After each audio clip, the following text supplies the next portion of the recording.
Hi there, everyone. Nice to see you. It's 4 o'clock in New York. If you listen very, very carefully, you can actually hear it.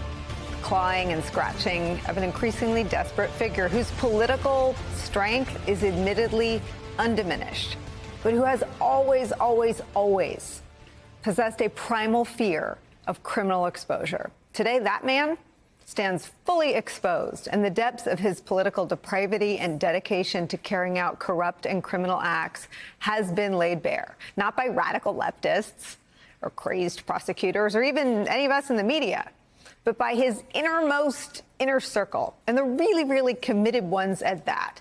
The Trump officials who stayed on until the bitter last days of a bitter presidency tell us the riveting story of not one, not two, but 3 criminal conspiracies that Trump stands accused of by the United States government, in essence, against the United States government. By the numbers, Jack Smith has charged 3 criminal conspiracies, 4 criminal counts, named 6 unindicted co-conspirators, and shined a spotlight on the one man at the center of all of it, who was willing to subvert democracy in order to overturn his election defeat. The indictment brought by special counsel Jack Smith against Donald Trump makes the coup plot he directed crystal clear for the world to see. Here's how the Justice Department explains the first criminal count. That's the conspiracy to defraud the U.S. Quote, the purpose of the conspiracy was to overturn the legitimate results of the 2020 presidential election by using knowingly false claims of election fraud to obstruct the federal government function by which those results are collected, counted, and certified. The indictment then goes on to lay out the details of that conspiracy, and with it, the entire coup plot and Donald Trump's vast criminal exposure. The Justice Department alleges that Donald Trump, quote, enlisted 6 co-conspirators. Co-conspirator 1 is Trump's attorney Rudy Giuliani. 2 is lawyer and coup plot architect John Eastman, as has been confirmed by his attorney. 3 appears to be attorney Sidney Powell.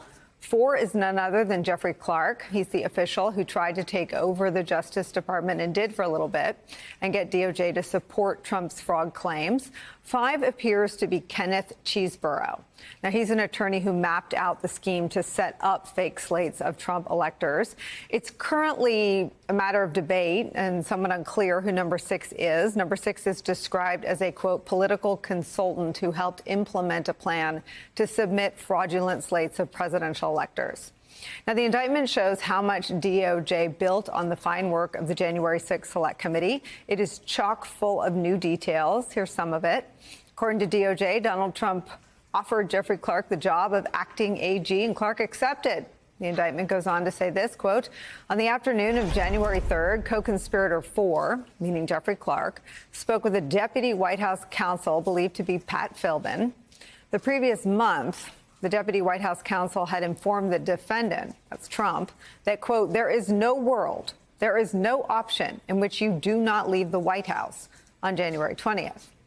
Now, the same deputy White House counsel tried to dissuade co-conspirator 4 from assuming the role of acting attorney general.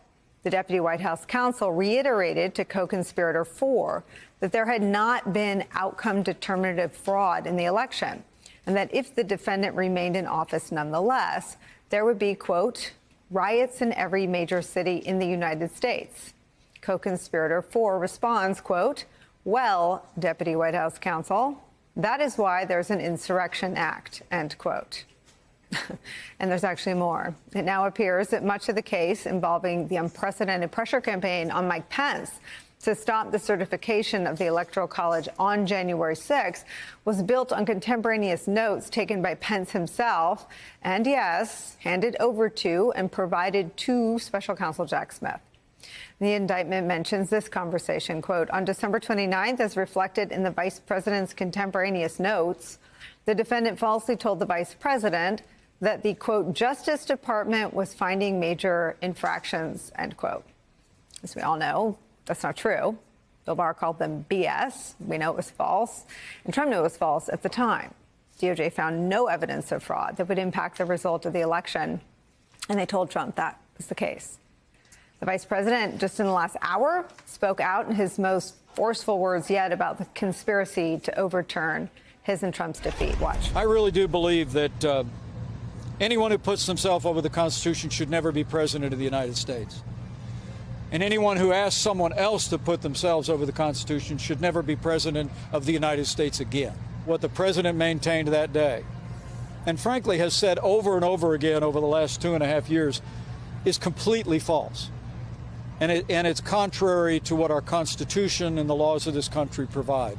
I dismissed it out of hand, but sadly, the president was surrounded by a group of crackpot lawyers that kept telling him what his itching ears wanted to hear.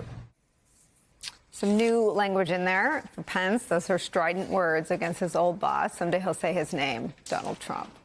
So while Pence stumps for votes in the Republican primary, his old boss, Donald Trump, the ex-president, is going to be busy tomorrow because he's set to be arraigned in Washington, D.C. An official familiar with the matter tells NBC News that the Justice Department is expecting Trump to appear in person.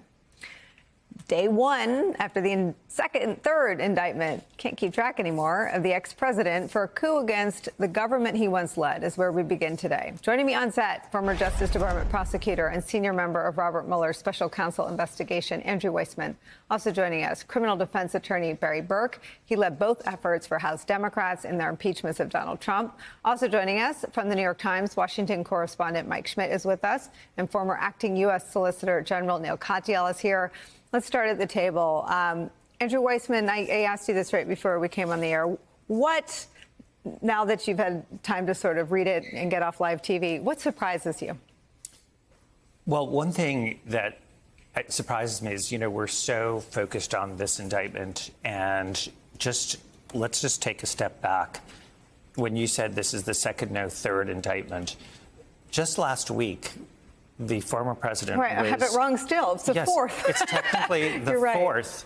Just last week, I didn't mean it as a correction, but it's right. Just last week, he was charged with a second obstruction of justice scheme in the documents case, sort of really blatant core obstruction. Deleting the server. Exactly. And before that, it was lying to his lawyers, so his lawyers would then lie to the Justice Department, and those were lawyers who took contemporaneous notes, just like you said with respect to Mike Pence, which, by the way, is note to self: if you are working for this man, that's what you need to do.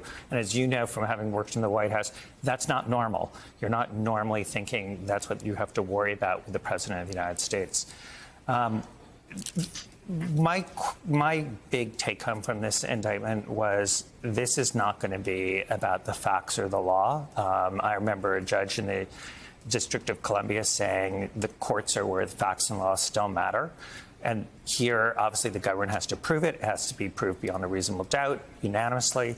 This is going to be a test of us and how we're reacting, and whether we care about the facts and the law, because the allegations here, and there's so much evidence here, are really crystal clear. The charges are so mainstream in terms of this is not a novel legal theory. This has been brought over and over again. And to me, this is really going to be about whether people in this country care about the facts and the law.